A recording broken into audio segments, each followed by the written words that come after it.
Kanselir Jerman Friedrich Merz berjanji untuk membantu Ukraina mengembangkan sistem rudal jarak jauhnya sendiri yang bebas dari segala pembatasan yang diberlakukan Barat terhadap penggunaan dan targetnya saat pemerintah Kiev berjuang untuk mengusir Rusia.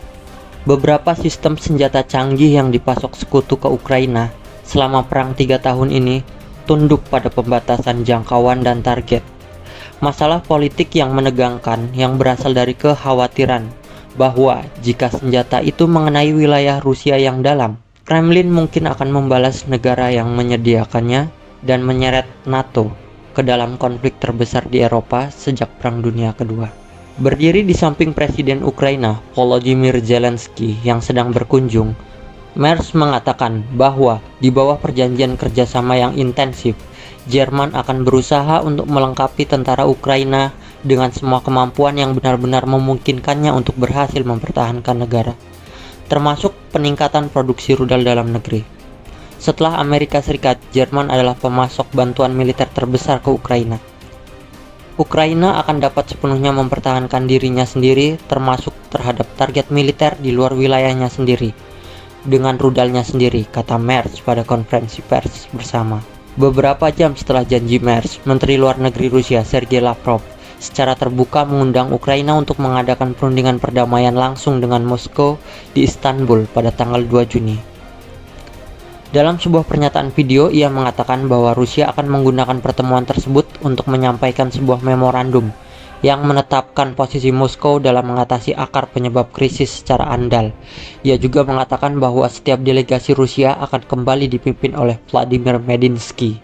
Menteri Pertahanan Ukraina, Rustem Umerov, mengatakan negaranya tidak menentang perundingan perdamaian langsung tersebut, tetapi masih belum melihat memorandum yang dijanjikan oleh Rusia dan bahwa pertemuan selanjutnya akan kosong tanpanya.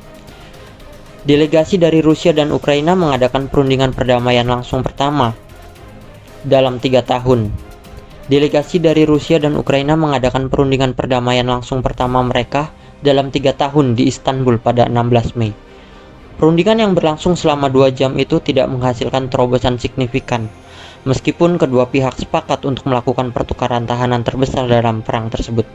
Pertukaran itu dilakukan akhir pekan lalu dan membebaskan 1.000 tawanan dari masing-masing pihak. Merz menolak untuk mengatakan apakah Jerman akan memasok rudal jelajah jarak jauh Taurus yang canggih ke Ukraina, permintaan yang telah lama diajukan oleh Kiev dan langkah yang ditolak oleh Berlin. Ketika ditanya tentang tawaran Jerman untuk mendanai produksi rudal jarak jauh di Ukraina, juru bicara Kremlin, Dmitry Peskov, menjawab bahwa langkah tersebut merupakan hambatan untuk mencapai kesepakatan damai. Merz mengatakan Senin lalu bahwa Jerman dan sekutu utama lainnya tidak lagi memberlakukan batasan jangkauan pada senjata yang mereka kirim ke Ukraina, meskipun ia mengindikasikan penggunaannya terbatas pada target militer Rusia. Ukraina telah meluncurkan pesawat nirawak jarak jauhnya sendiri ke lokasi yang mendukung upaya militer Rusia, termasuk kilang minyak dan pabrik kimia. Tahun lalu, Presiden AS Joe Biden mengizinkan Ukraina menggunakan rudal yang dipasok Amerika untuk serangan terbatas di Rusia.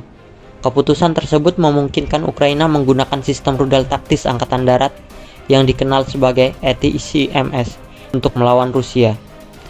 Di Berlin, Zelensky menyerukan kerjasama pertahanan yang lebih dalam di seluruh Eropa dan dengan Washington, menekankan perlunya kemampuan jarak jauh dan pendanaan militer yang berkelanjutan untuk memastikan ketahanan Ukraina.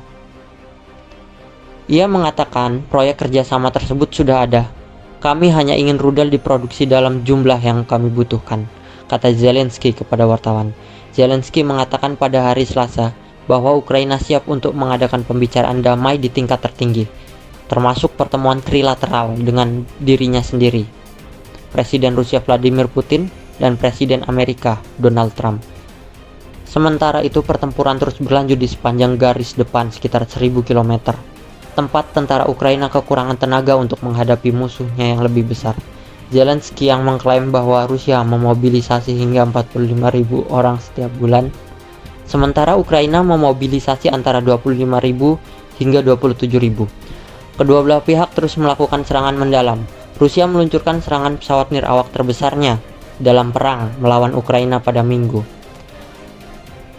Pertahanan udara Rusia menjatuhkan 296 pesawat nirawak Ukraina di 13 wilayah Rusia, kata Kementerian Pertahanan Rusia, dalam apa yang tampaknya menjadi salah satu serangan pesawat nirawak Ukraina terbesar dalam perang tersebut. Ukraina meningkatkan produksi pesawat nirawak dan rudal dalam negerinya. Zelensky menginginkan negara-negara Eropa untuk membantunya berinvestasi dalam pembuatan pesawat nirawak, serang, pencegat pertahanan udara, rudal jelajah, dan sistem balistik di Ukraina.